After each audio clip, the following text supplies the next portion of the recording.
Hello everyone. In this session of CCNA series, I'll discuss two STP protection mechanism, root guard and loop guard. When spanning tree calculates the topology of the network, it is based on the location of the root bridge, and any switch with the lowest bridge ID will traditionally take over the role of the root bridge. Okay, so what is root guard then? Root guard is a STP security feature used in Ethernet networks to enforce the position of the root bridge in the STP topology. So why this root guard is used? It is useful for protecting a rogue switch being deployed in the network and attempting to become the root bridge, thereby protecting the network's STP topology from being altered. Let's see how it works or how is it implemented. To understand why it might be useful, let's consider a small topology with three switches. Switch with the lowest priority becomes the root bridge. So we have configured switch 1 to become the root bridge. Imagine some hacker or some unknown user adds the switch with lower priority than switch 1. That switch will become the root switch, or that switch would try to be the root switch, and that could be harmful for your network. With spanning tree root guard configured on those port, this is what is going to happen.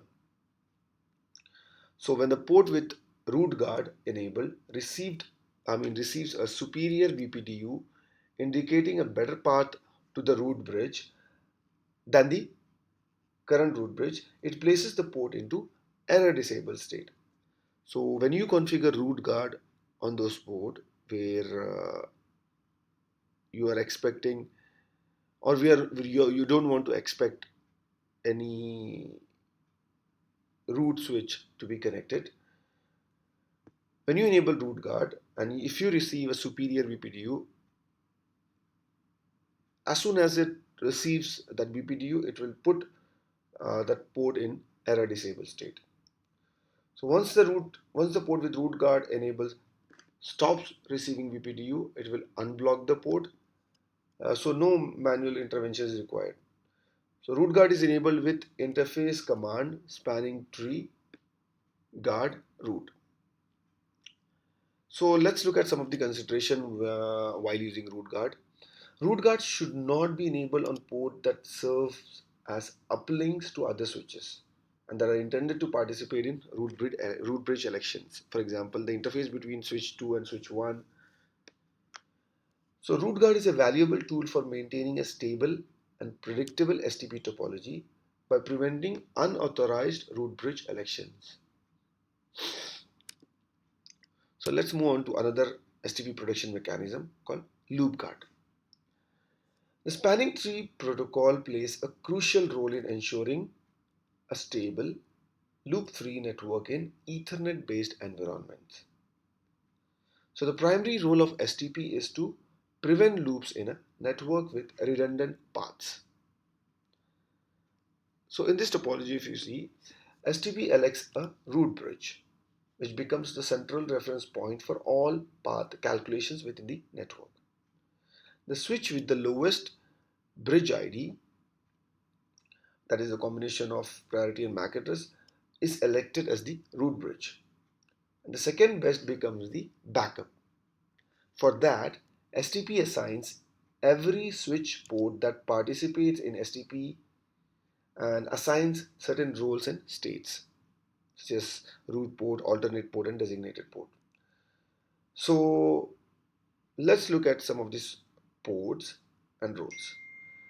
Designated port, the port on each network segment with the best path to the root bridge, is called the designated port and is placed in the forwarding state. Then we have root port. The port on each switch with the lowest cost path to the root bridge is called the root port and is also placed in the forwarding state. The switch can have only one root port. If you see in the topology, switch 2 and switch 3 have root ports.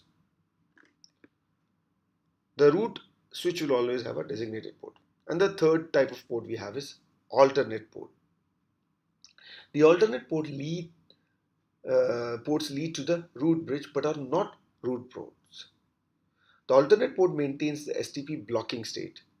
If you see, the switch 3 has a alternate port. The connectivity between switch 3 and switch 2.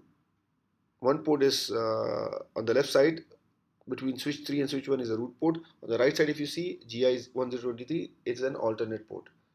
So any port that does not participate in the forwarding process is placed in a blocking state to prevent network loops. So this is how STP resolves physical redundant topology into loop-free like or tree-like topologies. But the biggest issue with STP is that some hardware failure can cause it to fail. Some hardware failure such as unidirectional link failure can cause this topology to fail and create some forwarding loops, which can cause some major network outages. So the STP loop guard feature provides additional protection against layer 2 forwarding loops.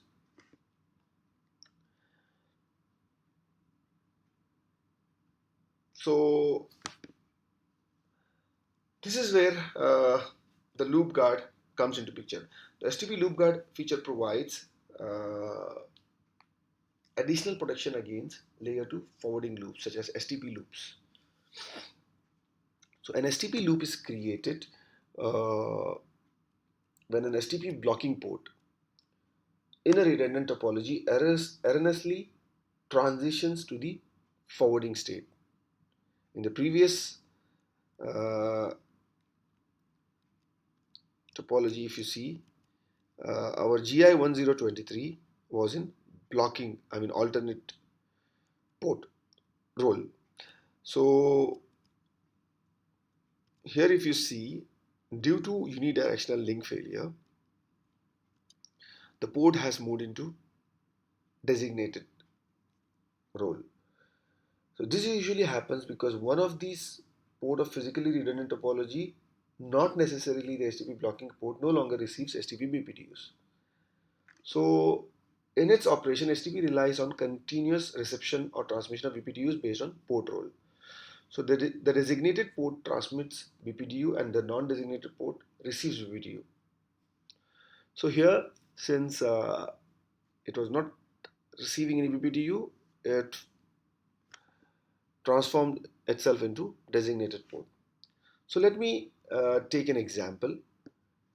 Here the switch A is the root switch and switch C is the least prioritized switch and has one of its port between port switch B and C in alt port role or in blocking state, as we saw in the previous slide.